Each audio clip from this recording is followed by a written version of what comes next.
اس میں بھی کام کرتی ہے۔ بوریکس پیشاب جل کر یا مشکل سے آتا ہو، تکلیف سے آتا ہو، درد ہوتا ہو، چبھن ہوتی ہو، سوئیاں سی چبھتی ہوں، پیشاب میں دودھ کی طرح کا سفید مواد خارج ہوتا ہو، لیکوریا ہو تو بہترین فائدہ دیتا ہے۔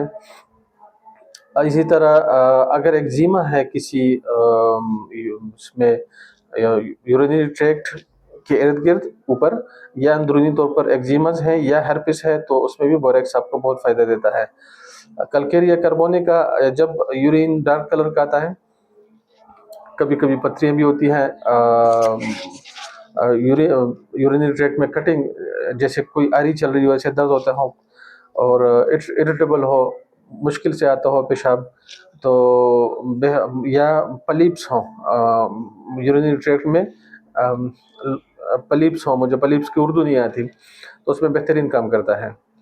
اچھا، سیپیا ایک بہترین دوائی ہے، کسی بھی سپرفیشیل ڈیزیز میں بہترین رزلٹس دیتی ہیں، اور خصوصاً اگر ڈسیوریا کی بات کریں تو وہ ڈسیوریا جس میں مریض پیشاب کنٹرول نہ کر سکتا ہو، ایمرجنسی میں بھاگنا پڑے اور بھاگتے بھاگتے پیشاب نکل جاتا ہے، کپڑے خراب ہو جاتے ہیں۔ لیوکوریا عموماً ایسے مریضوں کا یلو کلر کا آتا ہے، بدبودار ہوتا ہے، اور اعضاء عموماً ٹھنڈے محسوس ہوتے ہیں، نیچے کی طرف زور ہوتا ہے، جیسے سب کچھ ابھی مواد باہر نکل آئے گا، یوٹرس وغیرہ۔ بہرحال یہ فیلنگ ہوتی ہے، اس کی وجہ اندرونی انفیکشنز بھی ہو سکتے ہیں، جو بھی ہے وہ الگ وجہ ہے، الگ موضوع ہے، لیکن یہ اندرونی اعضاء کی کمزوری ہے، پٹھوں کی کمزوری ہے۔ اچھا، اسی طرح روسٹاکس ایک بہترین اینٹی بائیوٹک کے طور پر ہم استعمال کر سکتے ہیں، خصوصاً اگر ڈسیوریا میں یورین ڈارک ریڈ کلر کا یا بلیکش کلر کا آتا ہو۔ بلیکش کلر کا مطلب اس میں بھی یورین ہی ہے، لیکن وہ پرانا یہ بلڈ ہے، ہیمیٹوریا ہے لیکن پرانا بلڈ ہے، اور اگر برائٹ ریڈ یورین ہے تو یہ فریش بلڈ ہے۔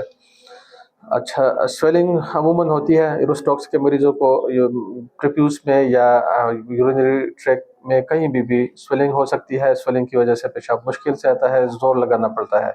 لائکوپوڈیم چھوٹی پوٹینسیز میں بہترین چینج کرنے والی میڈیسن ہے، چینج لاتی ہے بہت بڑی، لیکن اگر تھوڑی سی ہائی پوٹینسی میں دیں اور باریک پوٹینسی میں دیں تو یہ بہترین پین کلر اور بہترین اینٹی بائیوٹک کا کام کرتی ہے، خصوصاً جب پیشاب ضرورت سے زیادہ آتا ہو، فلینک پین ہو یعنی کمر میں بھی ساتھ ساتھ درد ہوتے ہوں، اور پیشاب میں ریت یا پتھریاں وغیرہ ہوں گردوں میں، مثانے میں، پیشاب بڑا پیشاب چھوٹا پیشاب دونوں مشکل سے آتے ہوں، مباشرت میں تھوڑی تکالیف ہوں، پریشانیاں ہوں، اور اس میں پین ہو، تو ایسے مریضوں کے لیے لیکوپوڈیم بہترین چوائس ہے۔ چیموفیلیم بیلیٹا، یہ تقریباً سب کی ایک ہی جیسی علامات ہیں، اس کچھ جو مختلف ہیں وہ میں ساتھ ساتھ بتاتا جاتا ہوں۔ چیموفیلیا بیلیٹا میں مریض پیشاب کے لیے جلدی کرتا ہے، اور برننگ، جلن وغیرہ، کٹنگ پینز، وہ سب وہی پرانی باتیں ہیں۔ ایسے مریض کو اکثر یورین میں شوگر آتا ہے، اور یورین بدبودار ہوتا ہے، باہر واش روم سے باہر بھی بدبو آ جاتی ہے یورین کی۔ وجائنا میں ان کے اکثر پین ہوتا ہے، اور ہارٹ فلیشز ہوتے ہیں، یعنی کہ یہ مینوپاؤز اس کے دوران بہترین چوائس ہے ہماری اس کے لیے، ڈسیوریا کے لیے۔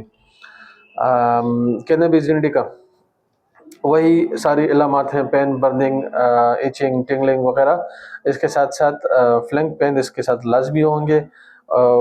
اوریجنی وجائنا سے، یوٹرس سے سفید رنگ کی عموماً اس کے ساتھ مواد بہت نکلتے ہیں، بدبودار، لیکوریا ہی ہے لیکن بدبودار ہوتا ہے، اور یوٹرس میں وقتاً فوقتاً شدید درد آتے رہتے ہیں۔ ایسے مریضیں عموماً اسٹیرائل ہوتی ہیں، ان کی اولاد نہیں ہوتی، لیکن ٹریٹمنٹ سے یہ اسٹیرلٹی ختم ہو سکتی ہے۔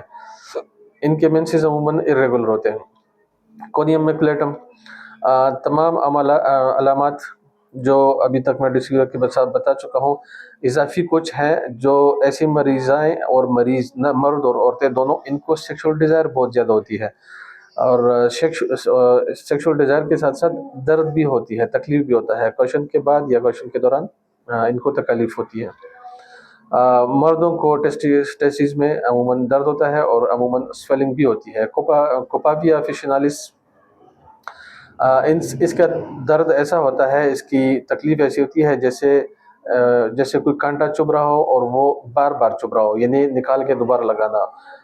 ایسے ہی مریض ایسا فیل کرتا ہے.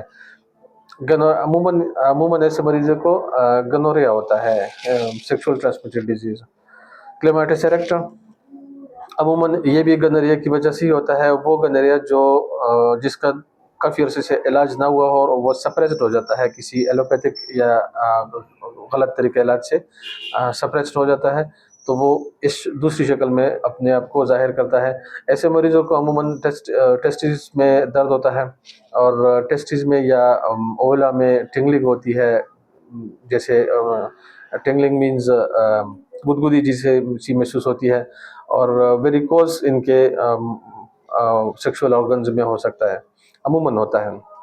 لیڈمپال، یہ بھی ایسے مریض جن کو اورا میں یا یورتھرا میں سویلنگ عموماً کی شدید ہوتی ہے، پیشاب مشکل سے آتا ہے، زور لگانا پڑتا ہے، اور ضروری ہے کہ زور لگائیں گے تو لازمی ہے کہ درد بھی اس کے ساتھ ہوگا. انفلیمیشن ہوتا ہے ان کو بہت زیادہ.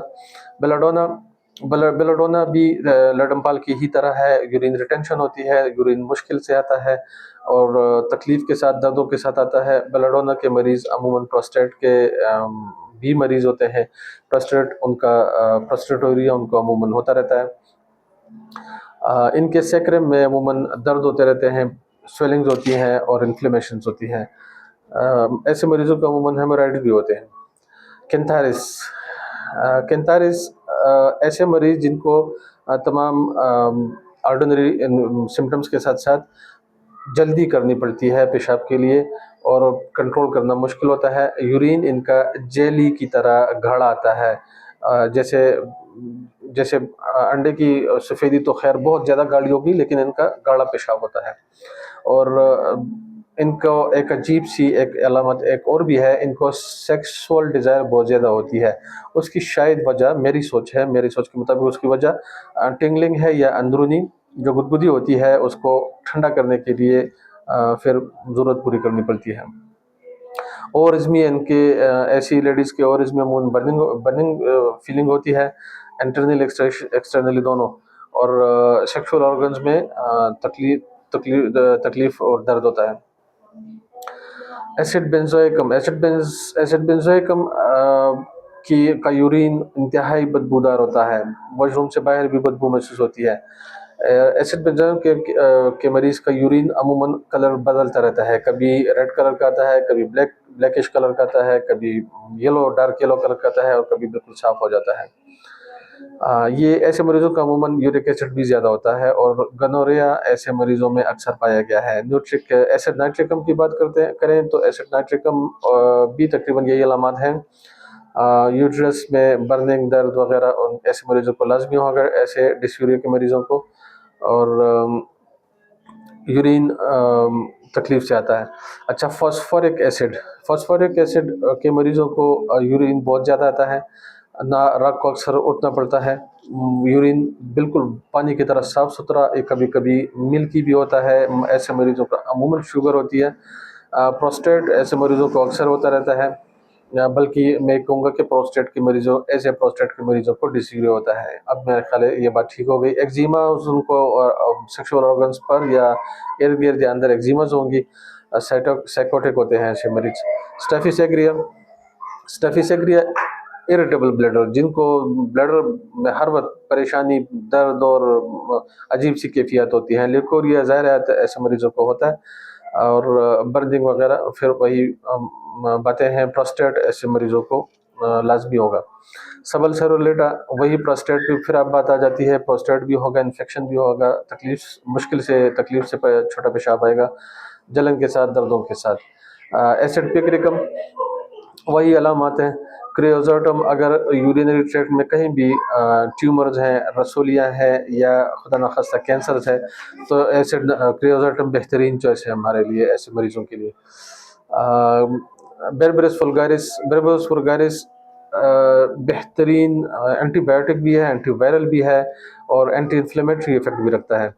لہٰذا اگر مریض کو سسٹ ہیں، ٹیومرز ہیں، کینسرز ہے، کسی بھی وجہ سے اس کو یورین ڈسیوریا ہے، یورین برننگ درد وغیرہ کے ساتھ آتا ہے، یا مریضہ کو لیوکوریا وغیرہ ہے، یقین جانیے بربرس وغیرہ بہترین رزلٹ دے گا آپ کو۔ سرسپریلا یہ بھی یورینری ٹریکٹ میں انفیکشنز اور ایسے انفیکشن جن کی وجہ عموماً پتھریاں یا ریت وغیرہ ہوتی ہے، بہترین کام رزلٹ دے گا آپ کو۔ ہرپس سیکشل آرگنس پر ہرپس اگر ہو تو ایسے مریضوں کے لیے سرسپیرل بہترین چوائس ہے۔ سفلس کے مریضوں کے لیے سرسپیرل لازمی ذہن میں رکھیں۔ تھوجا آکسیڈنٹالیز ایک ایسی دوائی ہے جو اسکن ڈیزیز میں یا سپرفیشیل ڈیزیز میں بہترین رزلٹ دیتی ہے۔ سپرفیشیل ڈیزیز یہاں پر ڈسیوریا میں بھی اپلائی ہوتا ہے، برننگ، ٹنگلنگ، پین، لیوکوریا اور سیکشول ڈیزائر کا کم ہونا، سیکشول سیکس کے دوران کوشن کے دوران تکلیف ہونا، ایسے مریضوں کی خاص علامات ہیں۔ ایسے توجہ کے مریضوں کے اووریز عموماً سویلڈ ہوتی ہیں، انفلیمڈ ہوتی ہیں۔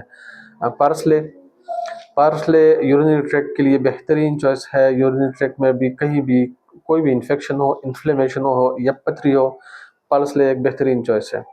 ایپس میلیفیکا سب کو پتہ ہے کہ یہ ایڈیما اور انفلیمیشن میں بہترین رزلٹ دیتی ہے، اس لیے اگر کسی کو کسی بھی وجہ سے انفلیمیشن ہے، باقی ادویات کے سامنے اپنے کمپاؤنڈ میں ایپس کو لازمی مد نظر رکھیں۔ سوڈیم یوریٹیکم، نیٹریم یوریٹیکم جب پیشاب جلن کے ساتھ آتا ہو اور آخری قطرہ خصوصاً بہت زیادہ جلتا ہو، لیکوریا ایسے مریضوں کو ہوتا ہے، پرولیپسز، یوٹیرین پرولیپسز ہوتا ہے ایسے مریضوں کو، یا اس کی فیلنگ ہوتی ہے۔ اور اسی طرح میرکسال بہترین اینٹی بایوٹک اینٹی وائرل کے طور پر آپ اسے چوز کر سکتے ہیں۔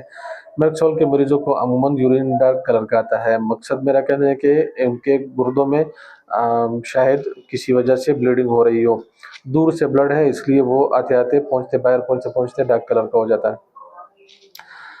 ایسے مریضوں میں ایبسیسز بھی اکثر دیکھے جاتے ہیں۔ اس کے علاوہ اور بھی بہت ساری دوائیاں ہیں جو آپ چوز کر سکتے ہیں۔ جن دوائیوں کا میں نے ذکر کیا ہے ان میں سے ہر دوائی اور اس کے ساتھ جتنی بھی متصل بیماریاں ہیں ان سب کے لیے لنکس میں نے نیچے ڈسکرپشن میں دیے ہیں، آپ کو وہاں سے کاپی پیسٹ کریں یا ڈائریکٹ کلک کریں، وہاں پہ جائیں، ویب سائٹ پہ جائیں، اپنے مریض کے لیے کمبینیشن بنائیں، بہترین کمبینیشن بنائیں، اس کے پوٹینسیز کوشش کریں باریک رکھیں تاکہ آپ کے مریض جلدی ٹھیک ہوں، لیکن بہت زیادہ باریک نہیں، مریض کو خراب بھی نہیں کرنا۔ اچھا، اور پوٹینسیز بنانے میں یا سلیکشن میں اگر کسی کمبینیشن بنانے میں کسی بھی قسم کی ہیلپ کی ضرورت ہو، مجھ سے واٹس ایپ پہ رابطہ کر سکتے ہیں، وائس کر دیا کریں، میں آپ کو جلد ہی جیسی ممکن ہوگا رپلائی کر دیا کروں گا۔ تھینک یو، جزاک اللہ۔